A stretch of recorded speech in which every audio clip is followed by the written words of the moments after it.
شریعت کی نظر میں معذور نہیں رہتا۔ تو یہاں تک جو ہے وہ معذور کی تعریف بتائی۔ اب یہ معذور کا حکم کیا ہے؟ معذور کا حکم کیا ہے؟ اس کا حکم یہ ہے کہ ہر نماز کے وقت کے لیے وضو کر لیا کرے، ہر نماز کے وقت کے لیے وضو کیا کرے، جب تک وہ وقت رہے گا تب تک اس کا وضو باقی رہے گا۔ مثلا ایک آدمی نے ظہر کی نماز کے وقت کے لیے وضو کر لیا یا عصر کی نماز کے وقت کے لیے وضو کر لیا، تو جب تک ظہر یا عصر کی نماز کا وقت باقی ہے اس کا وضو باقی ہے۔ اس عذر کی وجہ سے، اس عذر کی وجہ سے اس کا وضو ختم نہیں ہوگا۔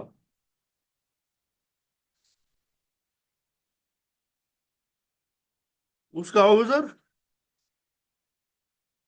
ختم نہیں ہوگا، ٹھیک ہے؟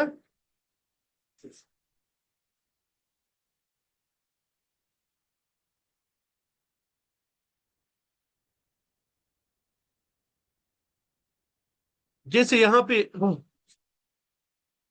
بات کی کہ البتہ جس بیماری میں مبتلا ہے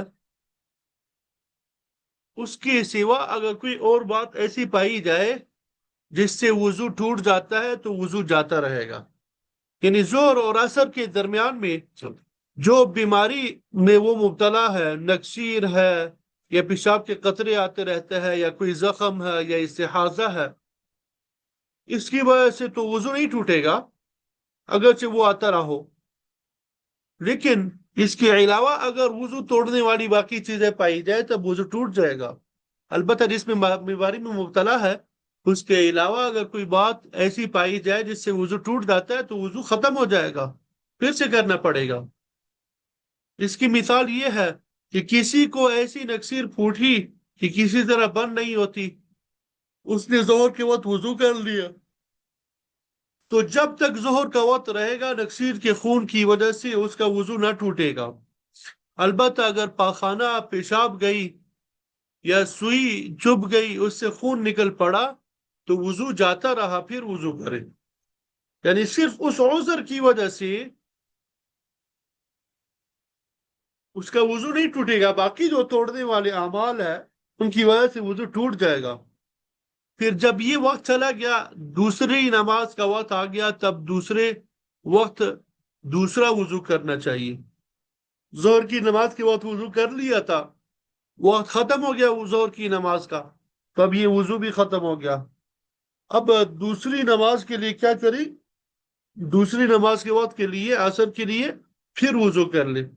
اسی طرح ہر نماز کے وقت وضو کر لیا کرے، اور اس وضو سے فرض نفل جو نماز چاہے پڑھے پڑھ سکتے ہیں۔ یہ مسئلہ نمبر 1 سمجھ میں آ گیا بھائی؟ مسئلہ نمبر 1 سمجھ آ گیا سب کو؟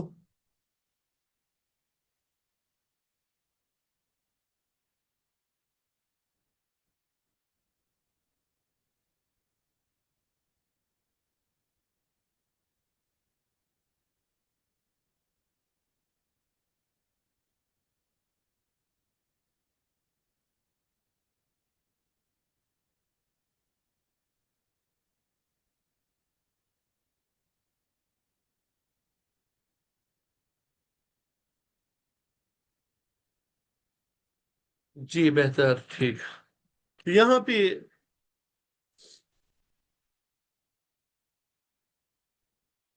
معذور کی تعریف بیان کی، کچھ مثالیں بتائیں، اور اسی طرح اس کا حکم بتا دیا، ٹھیک ہے؟ اس کا حکم بتا دیا۔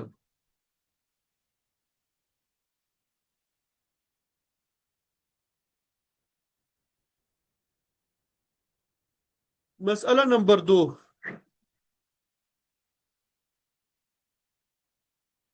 اگر فجر کے وقت وضو کیا، کیا کیا بھائی؟ فجر کے وقت وضو کیا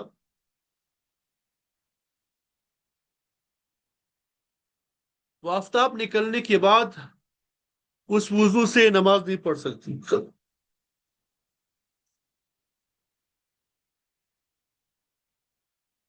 فجر کے وقت اگر کسی نے فجر کی نماز کے لیے وضو کیا تو سورج نکلنے کے بعد اس وضو سے نماز نہیں پڑھ سکتی، دوسرا وضو کرنا چاہیے. اور جب آفتاب نکلنے کے بعد وضو کیا، سورج نکلنے کے بعد وضو کیا، تو اس وضو سے ظہر کی نماز پڑھنا درست ہے. ظہر کی نماز پڑھنا کیا ہے؟ درست ہے. ظہر کے وقت نیا وضو کرنے کی ضرورت نہیں ہے. جب عصر کا وقت آئے گا تب نیا وضو کرنا پڑے گا. ہاں اگر کسی اور وجہ سے ٹوٹ جائے تو یہ اور بات ہے. کسی اور وجہ سے وضو ٹوٹ جائے تو یہ اور بات ہے.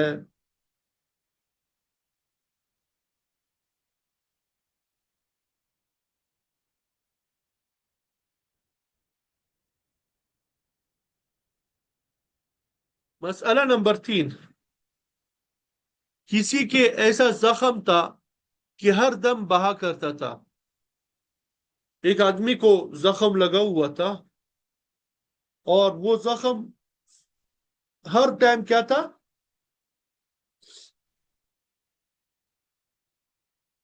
بہتا تھا، جاری ہوتا تھا.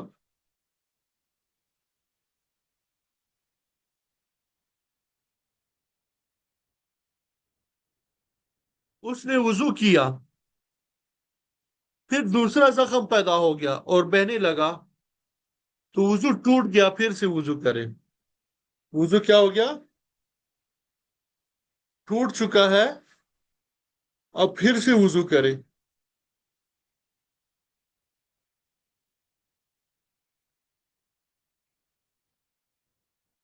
مسئلہ نمبر 4،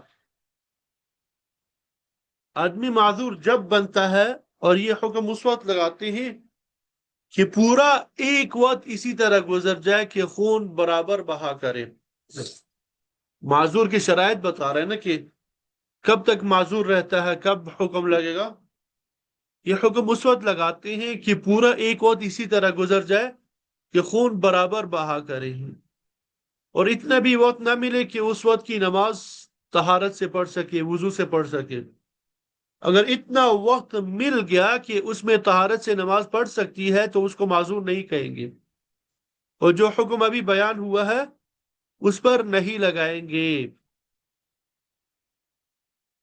البتہ جب پورا ایک وقت اسی طرح گزر گیا کہ اس کو طہارت سے نماز پڑھنے کا موقع نہیں ملا، یہ معذور ہو گئی، اب اس کا وہی حکم ہے کہ ہر وقت نیا وضو کر لیا کرے. پھر جب دوسرا وقت آئے تو اس میں ہر وقت خون کا بہنا شرط نہیں ہے. جب ایک مرتبہ معذور کا حکم لگ گیا، اب اگلی مرتبہ ہر وقت خون کا بہنا شرط نہیں ہے، بلکہ وقت بھر میں اگر ایک دفعہ بھی خون آیا جا کرے، پورے وقت میں اگر ایک مرتبہ بھی خون آیا جایا کرے اور سارے وقت بند رہے تو بھی معذور باقی رہے گی.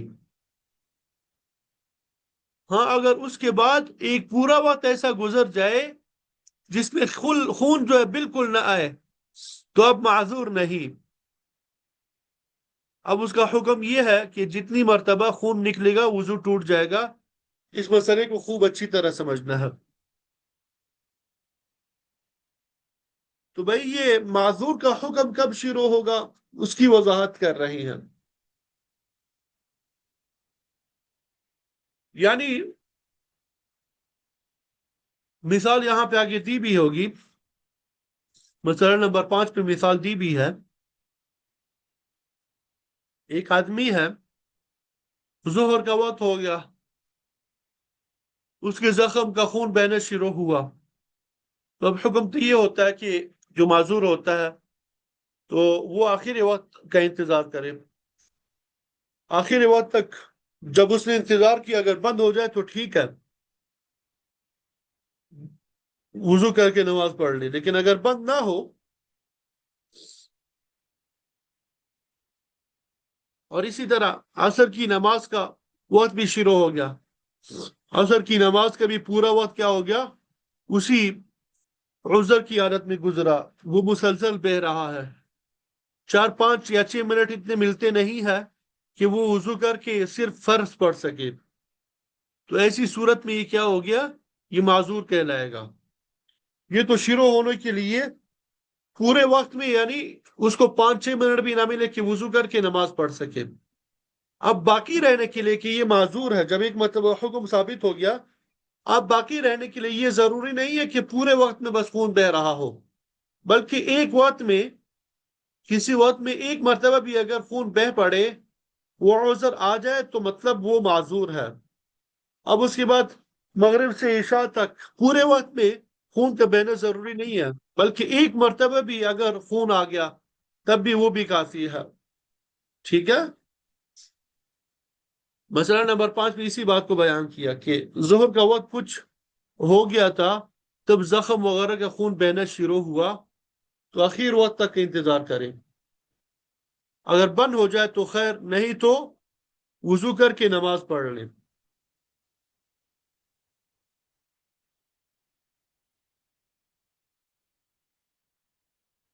پھر اگر عصر کے پورے وقت میں اسی طرح بہا کہ نماز پڑھنے کی مہلت نہیں ملی، تو اب عصر کا وقت گزرنے کے بعد معذور ہونے کا حکم لگا دیں گے۔ اگر عصر کے وقت اندر ہی اندر بند ہو گیا، عصر کے وقت کے اندر ہی اندر کیا ہو گیا؟ بند ہو گیا، تو وہ معذور نہیں ہے۔ تو جو نمازی اتنے وقت میں پڑھی ہے وہ درست نہیں ہوئی، پھر سے پڑھی۔ وہ کیا کری؟ پھر سے پڑھی۔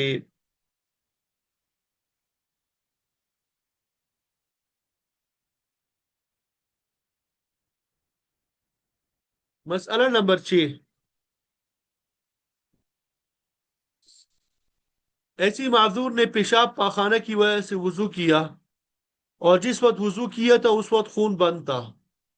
جس وقت وضو کیا تھا اس وقت کیا تھا؟ خون بند تھا۔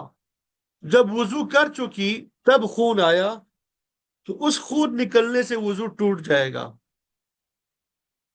اس خون نکلنے کی وجہ سے وضو کیا ہو جائے گا؟ ٹوٹ جائے گا۔ البتہ جو وضو نکسیر وغیرہ کی وجہ سے کیا، تو خاص وہ وضو نکسیر کی وجہ سے نہیں ٹوٹا۔ مسئلہ نمبر 7،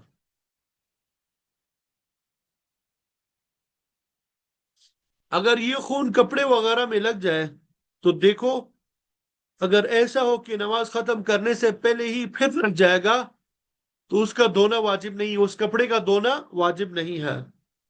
ہاں، اگر یہ معلوم ہو کہ اتنی جلدی نہ بھرے گا بلکہ نماز طہارت سے ادا ہو جائے گی، وضو سے ادا ہو جائے گی، تو دھو ڈالنا واجب ہے۔ اگر 1 روپے سے بڑھ جائے تو بے دھوئے ہوئے نماز نہ ہوگی۔ بے دھوئے ہوئے وہ نماز کیا ہوگی؟ نہیں ہوگی۔ ٹھیک ہے بھائی؟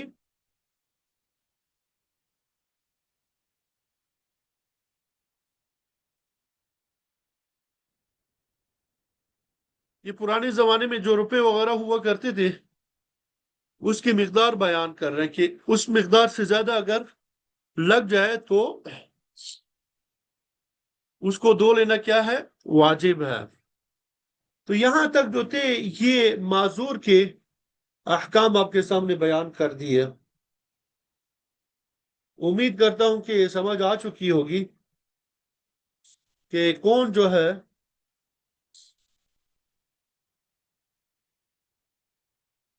معذور کے حکم میں داخل ہے اور کون داخل نہیں ہے۔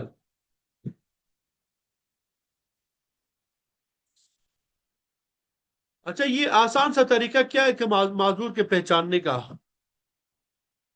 معذور کے پہچاننے کا آسان سا طریقہ کہ معذور کے حکم میں داخل ہے یا نہیں، تو اس کے لیے پہلی بات تو یہ ہے کہ ایسی نماز کا وقت منتخب کرے انسان جو کم سے کم ہو، جو کیا ہو؟ کم سے کم ہو۔ مغرب کا وقت سب اوقات میں کیا ہوتا ہے؟ کم ہوتا ہے۔ سب اوقات سے کیا ہوتا ہے؟ مغرب کا کم ہوتا ہے۔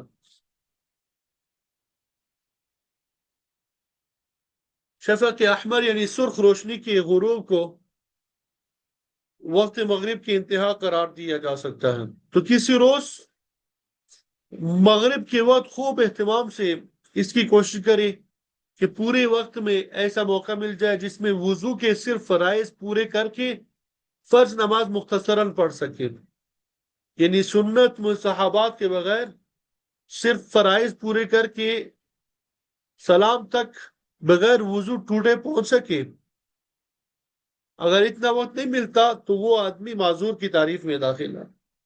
اور آئندہ کے لیے یہ ضروری نہیں ہے کہ جس سے میں نے آپ کو بتایا کہ پورا وقت بیٹھ کے انتظار کرتا رہے، بلکہ صرف پورے وقت میں ایک مرتبہ عذر کا پایا جانا کافی ہے۔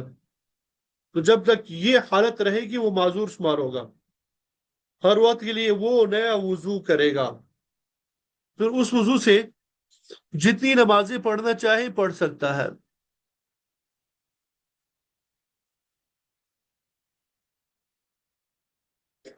ٹھیک ہے بھائی۔